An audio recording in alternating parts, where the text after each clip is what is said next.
انصاری پاکستان سے، کیا طلاق کا لفظ غلط لکھنے سے طلاق ہو جاتی ہے؟ میرا نکاح ہوا ہے لیکن ابھی رخصتی نہیں ہوئی، میں نے واٹس ایپ پر اپنی بیوی سے لڑتے ہوئے صرف جان بوجھ کر مذاق میں اسے ڈرانے کے لیے صرف لکھا، اسے بھیجا نہیں، تو کیا طلاق ہو جائے گی؟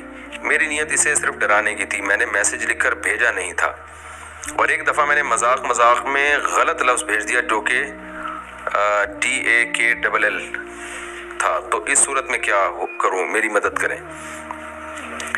دیکھیں، اگر بیوی کا نام لکھ کے آپ نے یا بیوی کی طرف نسبت کر کے طلاق کا سینٹنس کمپلیٹ لکھ دیا تو اس سے طلاق واقع ہو جائے گی، چاہے ڈرانے کی نیت سے ہو، کیونکہ جب آپ نے ایک سینٹنس لکھ دیا تو وہ طلاق اس سے ہو جاتی ہے۔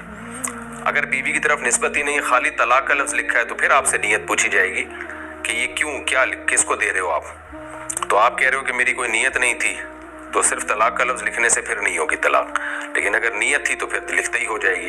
تو آپ کہہ رہے ہو نیت نہیں تھی، لیکن اگر پورا جملہ آپ نے لکھ دیا کہ میری بیوی کو طلاق یا تمہیں طلاق ہے، اس طرح کا سینٹنس ہو گیا، تو پھر وہ بے شک ڈرانے کے لیے ہو تو وہ ہو جائے گی طلاق، کیونکہ طلاق زبان سے بھی ہوتی ہے، لکھنے سے بھی ہوتی ہے، جیسے زبان سے ہو جاتی ہے ویسے لکھنے سے بھی ہو جاتی ہے۔ اور جو میسج پر آپ نے TAK یعنی غلط اسپیلنگ لکھ کے بھیجا، تو آپ کی اگر نیت نہیں تھی اور ڈرانے ہی کے لیے جان کر غلط اسپیلنگ لکھ رہے تھے تو پھر طلاق نہیں ہوگی۔ لیکن اگر کسی کی نیت طلاق دینے کی اور اسپیلنگ کی مسٹیک ہو جائے اور کچھ نہ کچھ ورڈ طلاق والا بن رہا ہو، تو پھر خوب سمجھ لیں کہ طلاق واقع ہو جاتی ہے۔ لیکن آپ نے جان کر غلط لفظ لکھا ڈرانے کی نیت سے اور اسپیلنگ غلط لکھی تو پھر طلاق نہیں ہوگی۔